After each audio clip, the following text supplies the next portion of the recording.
हिंदी संस्कृत वाली आपके घर प्रसाद रूप में आएगी। आज रात्रि को श्री यंत्र की साधना और वह भी माता रानी का अभिषेक हुआ था एक दिन, उसके नाम हमारे पास में आपके, तो वह बड़ा अद्भुत है।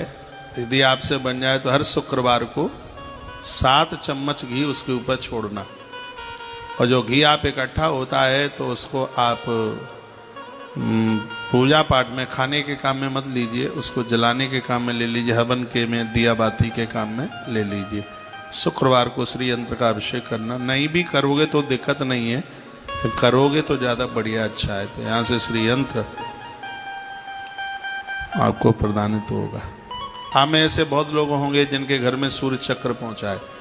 5 देवताओं में सूर्य भगवान की बड़ी महिमा है। 7 घोड़े पर सूर्य नारायण साधारण नहीं है, यह हनुमान जी के भी गुरु जी हैं। इनको रोज अर्घ दिया करो, इन्हें वंदन किया करो, इन्हें प्रणाम किया करो। सालराम कितने घरों में पहुंचा है। हम पूरा कार्तिक महीने में तो अर्चन कर रहे हैं सालराम भगवान का, और ऐसा सोच रखा है कि 10,000 सालराम कार्तिक मास में उन्हें अर्चन पूजन करके फिर वो पूरे साल भर प्रसाद रूप में आप भक्तों को ही देते रहेंगे।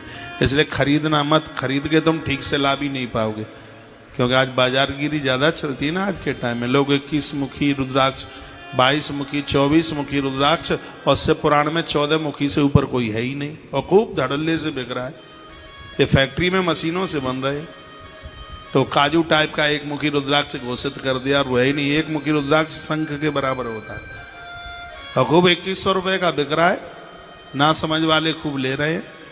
तब जब यहाँ से फ्री में मिल रहा है तो आप खरीद क्यों रहे।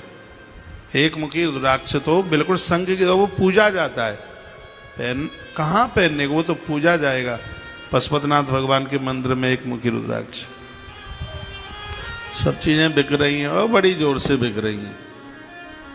एक बार जयकारा लगाइए बोल भक्त वत्सल भगवान की जय हो। दीपा सैनी आपने पूछा कौन से पेज पर रात्रि सूक्त गीता प्रेस वाली किताब में, ये 45 वाले पेज पर होना चाहिए। हाँ 41 में, 41 पेज नंबर 41 पर है। और रात्रोक्त वेदोक्त ये सूक्त है, रात्रि सूक्त, उसको आप जरूर करते रहिएगा। ब्राह्मणी सर्वकारेषु, सभी कामों में ब्राह्मण की बेटी लिखा है। ब्राह्मणी सर्वकारेषु, हर कार्य में ब्राह्मण की बेटी को जमाएं। फिर लिखा है जयार्थे नपवंसजा, समस्त कामों की सिद्धि के लिए ब्राह्मण की कन्या। विजय प्राप्ति के लिए क्षत्रिय वंश में उत्पन्न होने वाली कन्या। धन लाभ के लिए वैश्य वंश की कन्या। और लिखा हुआ है कनिष्ठ वंश में उत्पन्न होने वाली बेटी पूजन के योग्य है। जो गरीब की बेटियों का विवाह करते हैं, उनको पढ़ाई लिखाई करते हैं, उनको मानते हैं, उनको पूजते हैं, उनको सम्मान देते हैं, लिखा है कि उन माता पिता से उनके बच्चे कभी दूर नहीं जा सकते, वो जिंदगी पर्यंत आपकी सेवा करेंगे। कनिष्ठ वर्ण की कन्या को जिमाने से सेवा का भाव उमड़ता है। ऐसा देवी भागवत में लिखा, दर्शन कर लो इसमें। ये आज पूरी की पूरी कथा जो आप सुन रहे हैं, टोटली मैंने बीच बीच में कालिका पुराण के भी प्रसंग लिए हैं। आज मैंने ज़्यादा तरह से आपसे जो चर्चा है वो श्रीमद् देवी भागवत के द्वारा की है। अपने घर में एक ग्रंथ रखिए और इसको पढ़ा करें आप। रोज ना हो पावे अष्टमी को पढ़े, नवरात्रा में पढ़े। तो इसमें कितना अद्भुत अच्छा लिखा हुआ है। वर्णन किया है कि सभी वंश की बेटी कारुभ्यश्च वंशोत्था यथा योग्यम प्रपूजेत, सभी चारों वर्णों की जो बेटियां वो पूज्य। नवरात्रा विधानेन भक्ति पूर्वम सदैव ही, बिना कन्या के पूजन के नवरात्रा का व्रत पूरा नहीं होता, अनुष्ठान पूरा नहीं होता।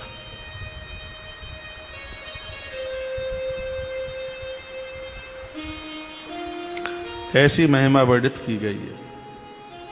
नवरात्र में विधि भक्ति पूर्वक निरंतर पूजा करें, यज्ञ करें। यज्ञ के बिना भी, अखंड ज्योत के बिना और घट स्थापन के बिना यह अनुष्ठान पूरा नहीं माना जाता। माँ यज्ञ से बहुत प्रसन्न होती है। यज्ञ में ये नवरात्र, ये दुर्गा सप्तशती के जो 13 अध्याय हैं, ये जानकार ब्राह्मणों को पता है। जो जो श्लोक जो हैं, जैसे एक श्लोक ऐसा उसमें कमल गट्टे की आहुति डलती है, एक श्लोक ऐसा है जिसमें खसखस की आहुति डलती है। 11वें अध्याय में एक श्लोक है, रोगान शेषान पहन से तुष्टा। जब ये श्लोक बोला जाता है तो काली मिर्च की आहुति डलती है, जिससे रोग खत्म हो जाते हैं। 6वां अध्याय ऐसा है जिसमें बिजोरा नींबू से आहुति डलती है। 4थे अध्याय के कुछ श्लोक हैं जिसमें खीर के द्वारा आहुति डलती है। 7वें अध्याय के कुछ श्लोक हैं जिसमें पालक से आहुति डलती है। तो आज रात्रि को जो यज्ञ होने वाला है, बहुत बड़ी तैयारी है आज आश्रम में। इन सभी चीजों के द्वारा यज्ञ में आहुति, यज्ञ का ये कर्म, इन आहुतियों के द्वारा जो चीजें नहीं मिली वृंदावन में, वो बाहर से मंगाइए। कल उसका आप दर्शन करेंगे टेलीविजन पर। अब हमारे पास में 2 ही दिन रह गए, एक कल का दिन है और एक परसों का दिन है। परसों में ठीक 4 बजे आरती करा दूंगा। कल सत्संग टीवी पर कथा 1 से 4 तक भी चलेगी। परसों संस्कार टीवी पर मैं कथा कहते सीधे गाड़ी में बैठ लूंगा, ऊपर अपने कमरे में नहीं जाऊंगा, क्योंकि उस दिन माता रानी के विसर्जन का दिन है। रोड पर भीड़ भाड़ भी ज़्यादा होगी और एयरपोर्ट भी यहाँ से दूर है। 6 बजे वहाँ पहुँचना भी है। तो पूरी कथा हम 4 बजे तक उसको समापन की तरफ, 4 बजे तक तो करके ही जाएंगे कथा। उसके बाद मैं भले ही चला जाऊंगा, लेकिन मेरी कथा आपके माथे को नहीं छोड़ेगी। हाँ, तुम्हारे मस्तिष्क में वो जगह बना करके रहेगी। इसमें बहुत बातें ऐसी हैं जिनको आपने अपने पास संभाल करके रख लिया है और आप भूलेंगे नहीं उन्हें, और भूलना भी मत। भूलने के लायक नहीं है। लाभार्थे, यदि जिनको जीवन में लाभ चाहिए, वैश्यवस्व था, चाहे वो वैश्य की कन्या है, चाहे ब्राह्मण की कन्या, चाहे क्षत्रिय की कन्या है, मतावा शूद्र वंशजा, चाहे वो कनिष्ठ परिवार की बेटी है, पूजना, उसे वंदन करना, प्रणाम करना, आनंद हो जाएगा। बहन अमता सिंह, आपने पूछा दिसंबर में जो कार्यक्रम उधर होगा, उसमें गणेशोत्सव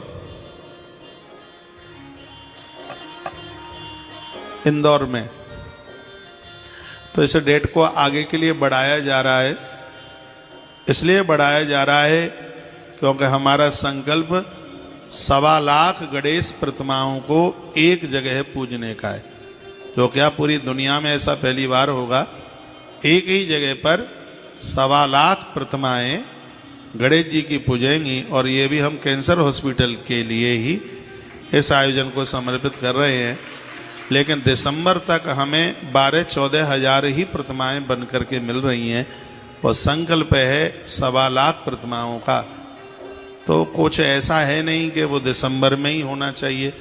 तो आगे फरवरी में, मार्च में जैसे वो प्रतिमाएं ऑर्डर दे दिया है, जैसे ही वो पूरी प्रतिमाएं बन के, नहीं तो फिर ऐसा नहीं हो जाएगा, लोग कहेंगे व्यासपीठ से 1.25 लाख बोल दिया है और यहाँ तो 10-5 हज़ार ही दिख रही हैं। तो ठीक नहीं है। जब तक वो बन जाएंगी पूरी, तब तक हम अपनी व्यवस्था भी कर लेंगे। इसलिए यह इंदौर का जो 29 तारीख का जो कार्यक्रम है, 29 दिसंबर से, और अभी उसको मुझे तो ध्यान भी नहीं रहा, ये बहन अमता सिंह ने ध्यान दिला दिया है, मुझे तो ध्यान ही नहीं रहा ये बताने के लिए, तो उसकी डेट को आगे कर दिया। अभी आगे की डेट निश्चित तो करी नहीं है, लेकिन इस डेट को आगे के लिए बढ़ा दिया है। ये देश का बहुत बड़ा आयोजन होगा और बड़ा कल्याणकारी कार्यक्रम होगा, तो आगे हो जाएगा, क्या दिक्कत है।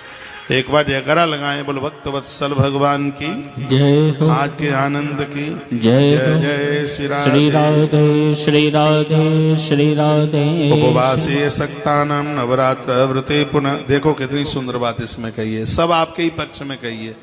इसमें लिखा है कि उपवास करने की यदि शक्ति नहीं है, बिना उपवास किए भी आप माता रानी की पूजा करते हैं तो माता रानी आपकी पूजा को स्वीकार कर लेती है, आपके ऊपर कृपा बरसाती है। हे राजन, पूरे नवरात्रा में यदि कोई उपवास करने में असमर्थ है, लोगों के लिए वो लास्ट में 3 दिन का उपवास कर ले, उसमें भी असमर्थ है तो पड़वा और अष्टमी का कर ले, उसमें भी असमर्थ है तो खाली अष्टमी का कर ले, उसमें भी असमर्थ है तो एक समय भोजन करके कर ले, उसमें भी यदि असमर्थ है तो भोजन करके भी माँ को प्रणाम कर ले। माँ उसके ऊपर राजी हो जाती है, माँ उसके ऊपर खुश हो जाती है। भक्ति भाव से उसमें भक्ति हो। देखो इसमें लिखा है पूजा विषैव होमस्य कुमारी पूजनी। जो मैंने बात कही उसी का श्लोक है, 14 नंबर का श्लोक है ये, अपने घर पर भी आप पढ़ सकते हैं। 3रा स्कंद अध्याय नंबर 27 और श्लोक नंबर 14। इसमें लिखा है पूज विषैव होमस्य कुमारी पूजनिस तथा संपूर्ण तद व्रतम प्रोक्तम विप्राणाम चैव भोजनम। यदि आपने नवरात्रा में 4 काम कर लिए, क्या? विप्राणाम चैव भोजनम, ब्राह्मणों को भोजन करा दिया, कुमारी पूजन कर लिया आपने, और आपने हवन कर लिया, यज्ञ कर लिया और घट स्थापना कर ली है, तो इसमें वर्णन किया गया है संपूर्ण माता रानी के अनुष्ठान का फल आपको प्राप्त हो गया है।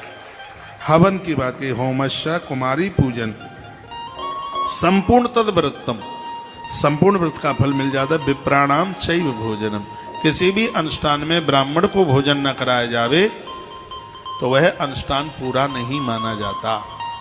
इसलिए इस अनुष्ठान में भी हम 10वीं के दिन विधान है, 9वीं के दिन कन्याओं का भोजन भंडारा और 10वीं के दिन ब्राह्मणों का भोजन प्रसाद। मैं आपको कहूँगा एक ब्राह्मण आप भी 10वीं के दिन, ज़्यादा नहीं तो एक ब्राह्मण, इस कथा के निमित्त आप बने हैं, एक ब्राह्मण जिमा देना, उसको वस्त्र देना।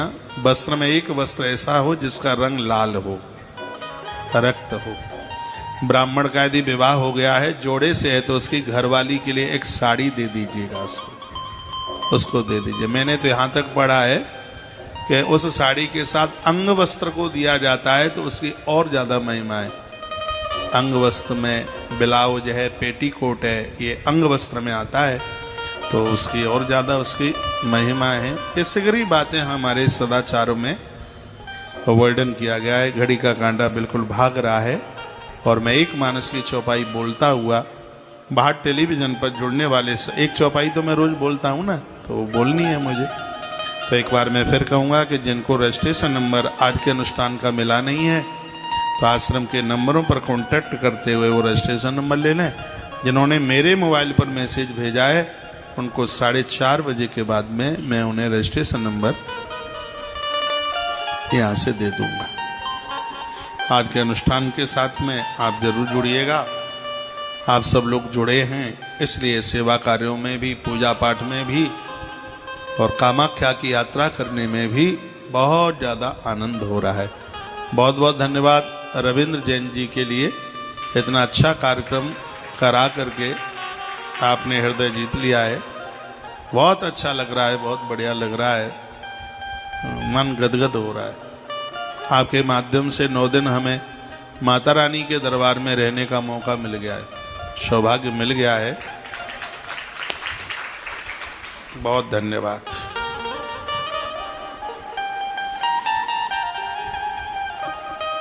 बोलिए भक्त वत्सल भगवान की जय हो। हनुमंत बलवंत महाराज की जय हो। जय जय श्री राधे श्री राधे श्याम। कन्या पूजन भोजन वाले आज ही संपर्क कर लें, क्योंकि व्यवस्था कल सुबह से ही शुरू हो जाएगी। लाइव टेलीकास्ट बाद में शुरू हो पाता है और वो कार्यक्रम सुबह से ही कल शुरू हो जाएगा, क्योंकि आश्रम में कल बहुत बड़ी व्यवस्था है। उसके लिए भी छोटी सी सहयोग राशि है। उसमें कल आश्रम में संपुट पाठ की भी व्यवस्था की गई है, यहाँ भी व्यवस्था की गई है, क्योंकि जो बीच में नहीं करा पाए हैं। और संपुट पाठ का वैसे भी महत्व, और ये गिनती आपके इन पाठों से अलग है, ये आनंद की बात है। तो उसमें कल की भी सहयोग राशि सिर्फ 1100 रुपया है। आज के अनुष्ठान की भी सहयोग राशि 1100 रुपया। कुंवारी पूजन, ज्योत इत्यादि, रात्रि को हवन है, उसकी भी सहयोग राशि सिर्फ 1100 रुपया है। अब 1100 रुपया भी आपसे न लें तो फिर आप बताइए कि ये अनुष्ठान होगा कैसे। ब्राह्मणों की बड़ी मोटी दक्षिणा होती है। एक एक टिकट एक तरफ से 2050 की है। दिल्ली की टिकट वो आदित्य मुझे बता रहा था, मैं तो सुन के ही हैरान था। मैंने कहा अरे 2050 की टिकट है। कहा देख लो महाराज जी 2050 की टिकट है। पूरी बटालियन साथ में, पूरी मिलिट्री है, पूरी फौज, क्योंकि 2-4 लोगों से तो काम होता नहीं है। पूरा पूरा ये समझ लो जगदम्बा मैया का कुंडवा आया है पूरा कामाख्या में। और हल्ला बोल कार्यक्रम है, सब हो रहा है। तो जो मैंने अनाउंस आपके बीच में कर दिए हैं, और 10 तारीख को भी बड़ा अद्भुत में 10 तारीख 10वीं है, निकलता है 10 तारीख। ऐसा लग रहा है कि 10 तारीख तक ही रुक के जाएं क्या। हर बार 10 तारीख निकलेगा, है 10वीं। और समापन के उस दिन दशहरा है उस दिन। और दशहरा वाले दिन हम माता ब्रह्मपुत्र नदी को चुनरी मनोरथ पूरा करके जा रहे हैं। कथा शुरू होगी उससे पहले ही ये करके फिर कथा समापन करके फिर यहाँ से प्रस्थान होगा। ऐसी आज कुछ ऐसी प्रेरणा हुई है।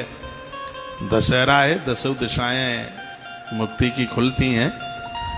तो ये परसों 10 तारीख को सुबह ब्रह्मपुत्र नदी पर चुनरी, उसमें आप सब आना, सब जाना। देखो तो सही कैसे होता है चुनरी मनोरथ।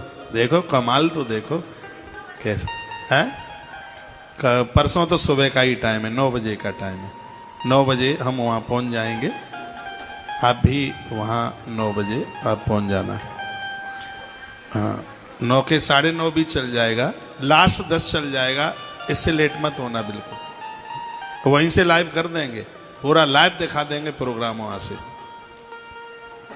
और आपकी श्रद्धा है तो उसके लिए भी आपसे हम 1100 रुपए का, उसमें मैया का पूजा पाठ सब, उसमें सहस्त्र धारा कलश से अभिषेक हो रहे हैं इसमें, जो आपने कभी किया भी नहीं होगा, देखा भी नहीं होगा। सहस्त्र धारा कलश से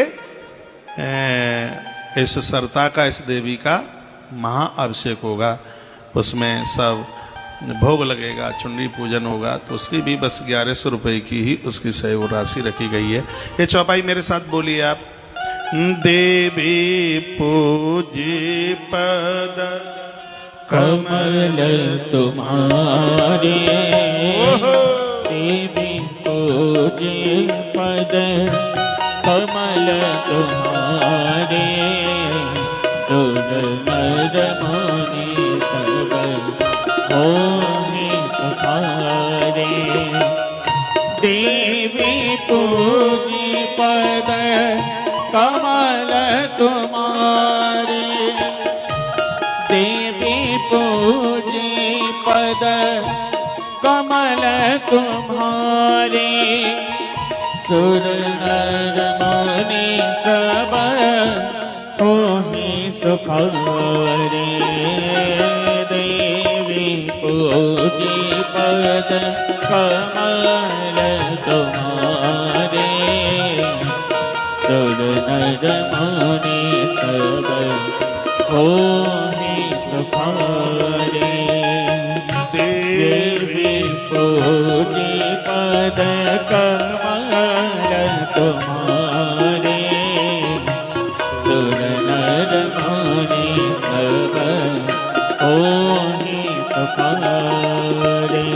बोलिए भक्तवत्सल भगवान की जय हो, श्री हनुमंत बलवंत महाराज की जय हो। व्रतानि यानि चान्यानि दानानि विविधानि च, नवरात्रि व्रतस्यास्य नैव तुल्यान भूतले।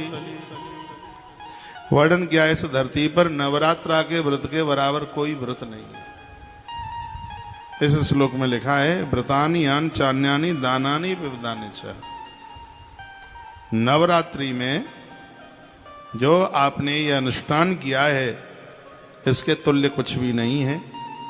क्योंकि यह व्रत सदा धन धान्य प्रदान करने वाला है, सुख समृद्धि, और सबसे आनंद की बात यह व्रत संतान देने वाला है। नवरात्रा का जो व्रत है वो संतान देने वाला है, आयु बढ़ाने वाला है, आरोग्यता निरोगता देने वाला है और स्वर्ग और मोक्ष को देने वाला है। नवरात्रा की महिमा है। यह बातें सुनकर के तो लगता है कि एक भी नवरात्रा छूटे ही नहीं। इस ग्रंथ में लिखा है हो जाए तो चारों नवरात्रा करो, चारों ना हो पावे तो 2 करो, शारदीय और चैत्र की, और दोनों ना हो पावे तो वर्ष में एक बार शारदीय नवरात्रा तो जरूर करो। इसी देवी भागवत में सबल,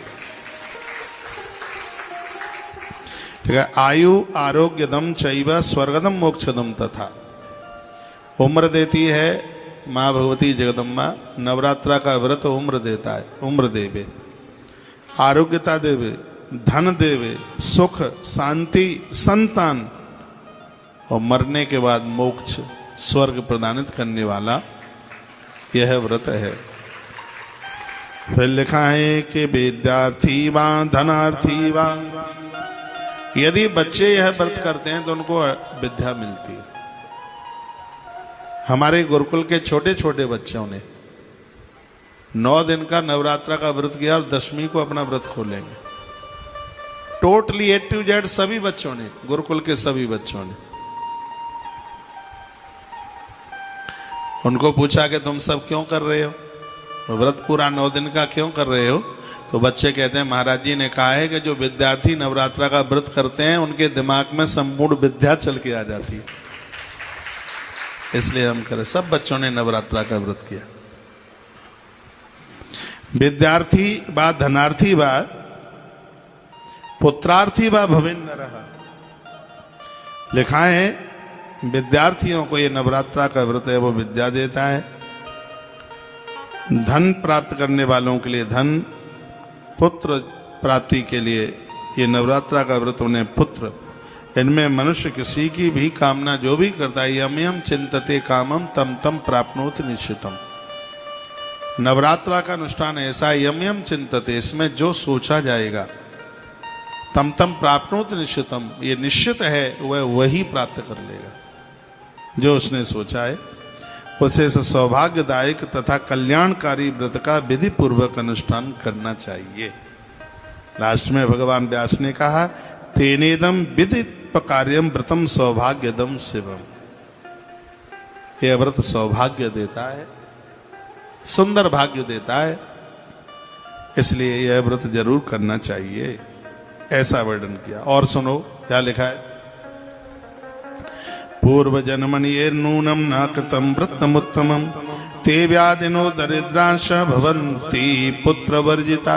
ये श्लोक किसी को बुरा न लगे, इसमें लिखा है पूर्व जन्म में जिन लोगों द्वारा ये उत्तम व्रत नहीं हुआ है वे इस जन्म में रोग से ग्रस्त हैं, उन्हें बीमारी ने घेर लिया है, दरिद्रता भोग रहे हैं, या तो संतान हो नहीं रही है या होके मौत को प्राप्त हो गई है।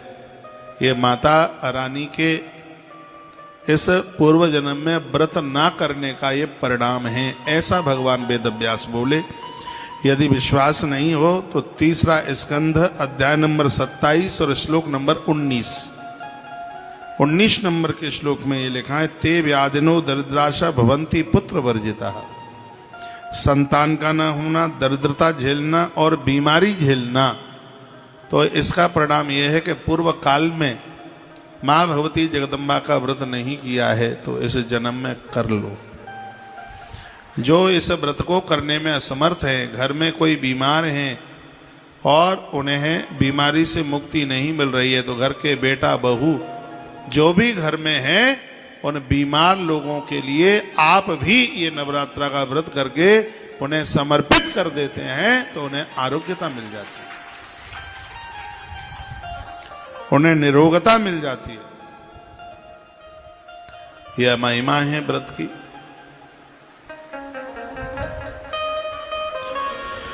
बंद्या च या भवेन्नारी विधवा धन वर्जिता अनुमा तत्र कर्तव्यः नियम कृतवती व्रतम। जो स्त्री जिसको संतान नहीं हुई या जिसका पति नहीं है, जो धनहीन है, पैसा नहीं है,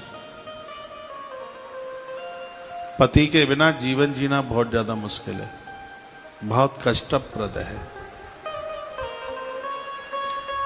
जिसको संतान नहीं है, माता रानी को अपना सहारा बना ले, ये मैया उसको भव सागर से पार कर देगी, कल्याण कर देगी उसको जीवन में स्वीकार कर ले। नवरात्र व्रतम प्रोक्तम नाकृतम येन भूतले सा कथम विभवम प्राप्य मोदते च तदा देवी।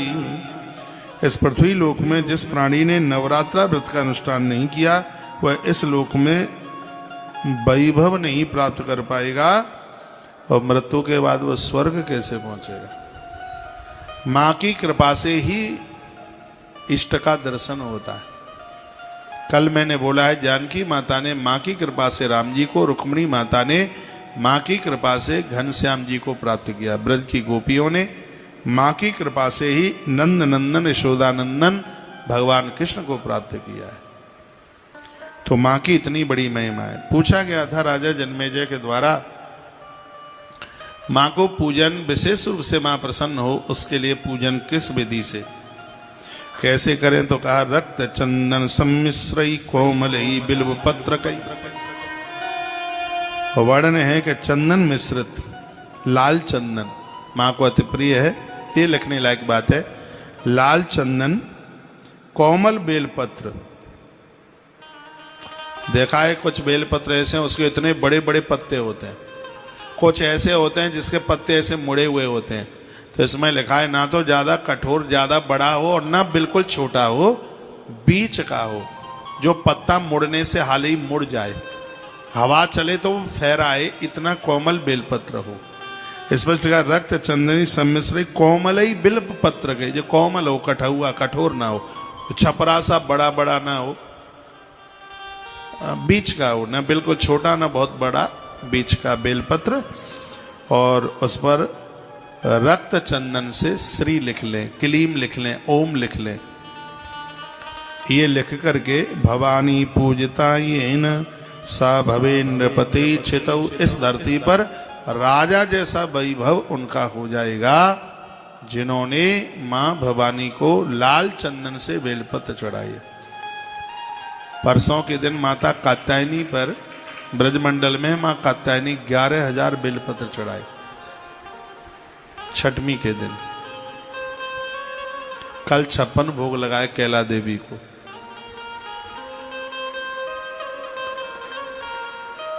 छठवीं के दिन टीवी चालू है ये चल रहा है, बेलपत्र साड़ियां चढ़ाई, फिर वितरित करी, तो बांटी। लिखा है भवानी पूजता ये न, आगे के लिए ध्यान रखिए, जो माता रानी को, ये कभी भी आप कर सकते हैं, नवरात्रा में तो है ही, लेकिन जब आपको समय मिलता है लाल चंदन से क्लीम लिख दो, ओम लिख दो, श्रीम लिख दो। क्लीम लिखकर किसी का जादू टोना टोटका नहीं चलता। ओम लिखने से इष्ट सिद्धि हो जाती, इष्ट का दर्शन हो जाता है, और श्री लिखने से कारोबार सफल हो जाता है।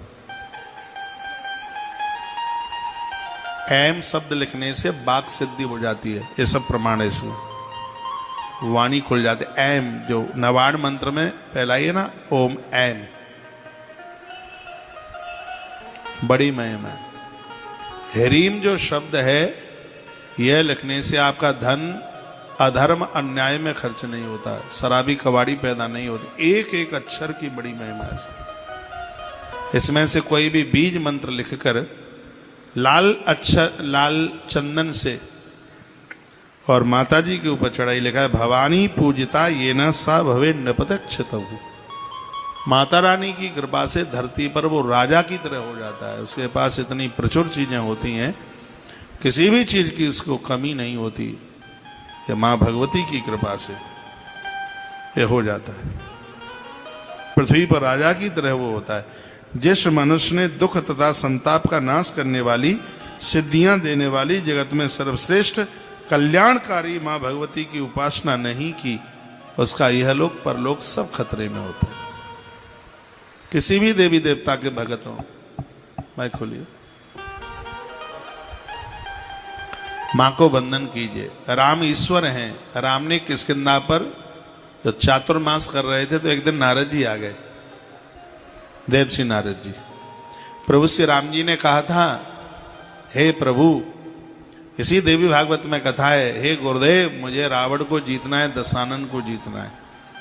मेरे पास में अटूट शक्ति हो, ताकत हो, और उसको जीतने के लिए मेरे पास में विचार हो। कोई उपाय बता दो जिसे मैं कर लूं। देवश्री नारद जी ने कहा, कल से नवरात्रा शुरू हो रही है। अमावस्या को आ गए थे, यही शारदीय नवरात्रा थी। कहा कल से नवरात्रा शुरू हो रही है, मैं तुम्हें देवी भागवत सुनाऊंगा, तुम्हारा अनुष्ठान कराऊंगा, तुम देवी व्रत करना, मां भगवती जगदम्बा की पूजा करना, और मैं तुम्हारा आचार्य बनूंगा। देवश्री नारद जी आचार्य बने। प्रभु श्री राम जी ने 9 दिवसीय अनुष्ठान किया, और यह अनुष्ठान का प्रभाव था, प्रभु श्री राम जी ने लंकेश रावण को जीत के बता दिया। बड़ी महिमा भवानी पूजता ये न स भवे नपतक्षितहु। भवानी की पूजा करके लोग धरती पर सब कुछ प्राप्त कर लेते हैं। विष्णु, इंद्र, शिव, ब्रह्मा, अग्नि, कुबेर, वरुण, सूर्य, ये जितने भी देवता हैं वो सब मां भगवती जगदम्बा का पूजन करते हैं। माता चंडिका का ध्यान करते हैं। ध्यायंत सर्वात समाप्त निंदता स्नान किम मनुष्यान भजंत चंडिका।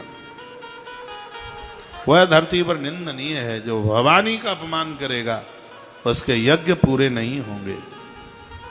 दक्षा प्रजापति ने सती का अपमान किया था, उसका यज्ञ कहां पूरा हुआ था? हुआ ही नहीं पूरा उसको। भवानी का अपमान कर बैठा था। किसी भी देवी देवता के भगत हो, आज ही मैंने निवेदन किया है, माता रानी से अपनी नाक मत सकोड़िए, यह बहुत कल्याणकारी है, आनंद देने वाली है। आप कामाख्या मंदिर में जाते हैं, उधर जिधर कहीं बलि बलि चढ़ती है, कहां चढ़ती है मुझे तो नहीं पता, मैं तो गया नहीं उधर। जहां भी कहीं चढ़ती छुड़ती हो, जाने की जरूरत नहीं है, मन जाइए, क्योंकि आप सब दयालु लोग हैं और वो आप देख नहीं पाएंगे। मैं तो देख नहीं पाऊंगा, आप कहां से देख लेंगे? तो फिर आप उधर नहीं जाइए, क्योंकि हमें कल कोई बोल रहे थे, इसलिए मैं बोल रहा हूं कि यदि वहां पर कहीं उधर वो बलि चढ़ रही है और आपने वहां नाक सकोड़ी और गिनगिनाहट ऐसी कुछ करी, तो वहां के लोग कहते हैं कि मैया रुष्ट हो जाती है। मुझे तो नहीं लगता माँ क्यों रुष्ट होगी। माता तो कुछ ये सब चीजें चाहती नहीं। अब ये सब पर पार्टी सी बन गई है, पता नहीं क्यों बन गई है। और मैं तो माता रानी को प्रार्थना करके जा रहा हूं, और मैया मेरी प्रार्थना सुनेगी और बहुत जल्दी से कामाख्या दरबार की बलि बंद होगी। ये मैं हृदय से बोल रहा हूं, ये मुझे लग रहा है।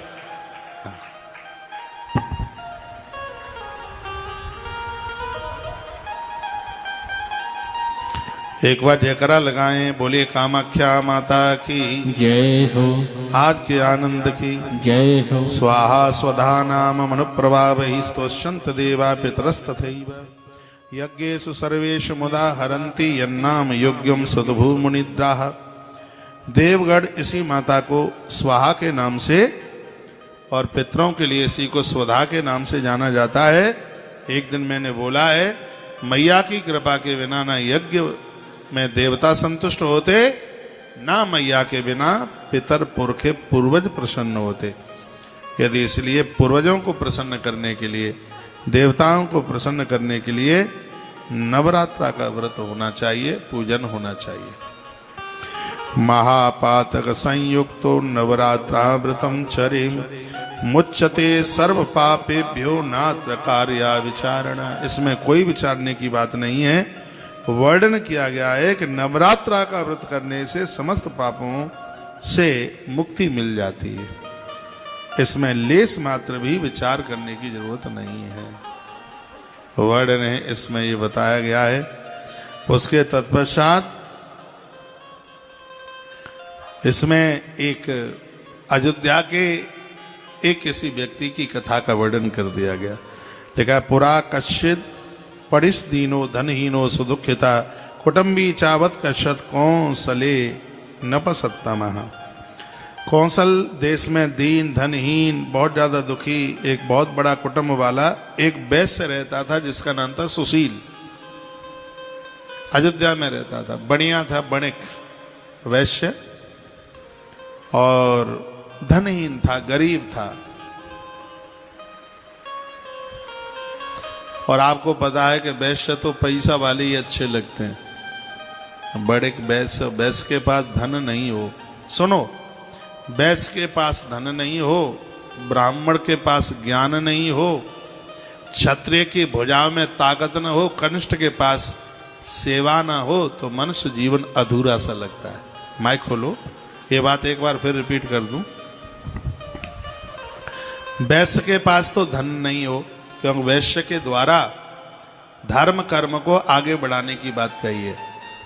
और ये मैं अतिशयोक्ति नहीं कर रहा हूं, तीर्थों का आप सर्वेक्षण करें तो धर्मशाला बनाने में, मठ मंदिर बनवाने में, इन सब कार्यों में वैश्य लोगों का पूर्व काल से सदैव से बढ़ चढ़ करके योगदान रहा। इनकी एक बड़ी विशेषता है, इनकी दुकान पर नौकरी करने वाला, काम करने वाला नौकर है, उसको 5 रुपया एक्स्ट्रा नहीं देंगे, चौराहे पर खड़े होकर 500 लोगों को भोजन करा देंगे। ये इनकी विशेषता है। ये 5 रुपया देंगे, कल वो 50 की कामना करेगा, फिर 100 की कामना करेगा, फिर 500 की कामना करेगा, वो तो फिर मांगता ही रहेगा। हाँ, उसकी सैलरी रोकेंगे नहीं, जो उसका बनता है वो देंगे। लेकिन उनकी उदारता, 500 लोगों को एक चौराहे पर खड़े होकर भोजन कराने में बिल्कुल दिक्कत नहीं है। रामचरितमानस में गुरु वशिष्ठ ने लिखा, यदि यहाँ वैश्य समाज के लोग बैठे हों तो सुन लें। उन्होंने कहा है, ऐसा वैश्य मरता है तो उसकी मौत पर सोचना चाहिए कि उसका जन्म क्यों हुआ। सोचिए बयस कृपण धनवानु, ये चौपाई है, सोचिए बयस कृपण धनवानु। ऐसा वैश्य मरता है जो कंजूस है, धन खर्च नहीं करता, जो शंकर का पुजारी नहीं है और दरवाजे पर आए हुए आगंतुक को भोजन नहीं कराता, जिसका पैसा अन्नदान में नहीं लगता, जिसका पैसा भंडारों में लोगों की जीविका में नहीं लगता, ऐसे वैश्य की मौत पर सोचना चाहिए। उसका जन्म धरती पर क्यों हुआ, नहीं होना चाहिए। जितने भी ये सेठ सेठानियां मुझे सुन पा रहे हैं, कान में थोड़ा ढपोला खोल करके सुनो। सबके घर में सेठानियों सुनो, सबके घर में महादेव की पिंडी। कंजूसाई मत दिखाना बिल्कुल भी, खूब खुल करके भंडारे चलने दो, खूब खुल के, बिल्कुल एकदम। कोई भी आ जाए, दिन में आवे रात में आवे, ये धर्म आपके द्वारा बहुत आगे बढ़ाया गया है। भूखे को भोजन देने के लिए आप हमेशा से आगे चल करके आए।